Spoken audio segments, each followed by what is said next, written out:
Alright. Name is Dale, doing a review of Seed and NOTTZ new project, No Way in Hell. This review is done on behalf of Audio Liquor Magazine. I had no idea who Seed was before my folks DJ Chop the Butcher put me up on this album, on this project. So shouts out to him. That's what a good DJ should do, introduce folks to new music and new albums that they're not aware of. So I thank him for that. I like it. And I haven't done a review in a while because there hasn't been any new music I felt that was worth doing a review for within the last month or so, until I heard this one. So Seed is the rapper, NOTTZ is the producer. And after listening to this project, I did a little research on Seed.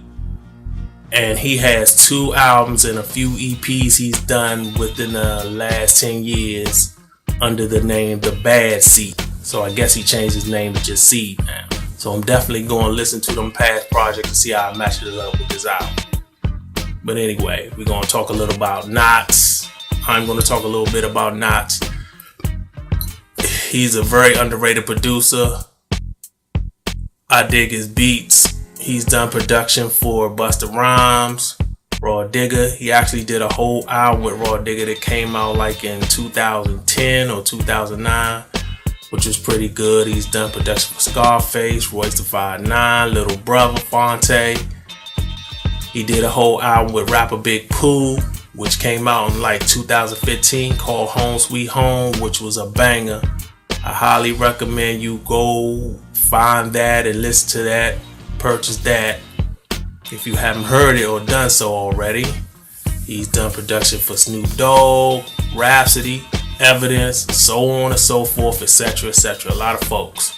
So going into this, NOTTZ production already piqued my interest.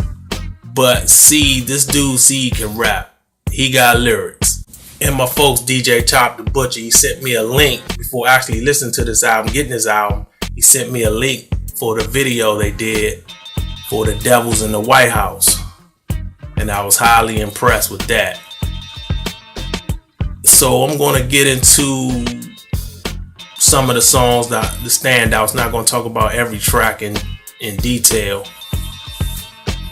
Like I mentioned before, he has a video for this song called The Devils in the White House, which is like the second track on the album after the intro. I was highly impressed with this song. I really like this song. It's a gritty gospel beat. He's referring to Trump when he says the devil's in the White House, which I totally agree with wholeheartedly. I like how he compares Trump and Trump followers to like Jim Jones and his cult. Not Jim Jones from Dipset. Jim Jones, this cult leader from like the 70s. That killed a whole lot of people by making them drink some Kool-Aid that had poison in it. So I think that's where the term "you drinking the Kool-Aid" came from. But anyway, I really like it. You hardly hear rappers go hard, militant directly at the president nowadays. It's kind of remind me of this old song from back in the days from this dude named Paris, who made a song called Bush Killer, which he was talking about the first Bush president, George Bush Sr. You have another track called Bad Mood, ugly face music, hardcore shit. I don't have to say any more.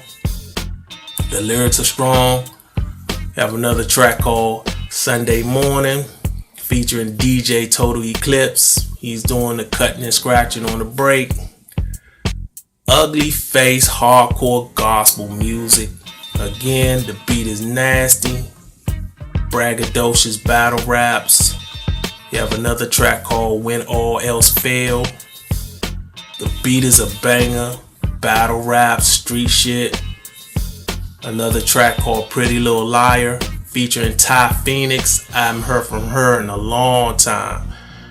She was on some joints back in the day, and I always was impressed with her. I thought she was nice, so it was good to hear from her again.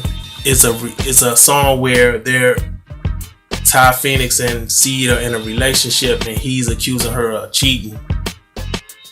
I'm really digging this joint. They kind of go back and forth. We have another track called Yellow Lights, features Sauce Money. Haven't heard from him in a minute. Love the drums.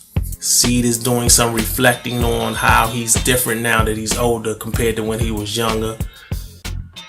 Things of that nature. Overall, the album only has 10 tracks. It has an intro and an outro where there's a preacher doing a sermon, and the preacher sounds like a well-known old school white preacher from back in the day.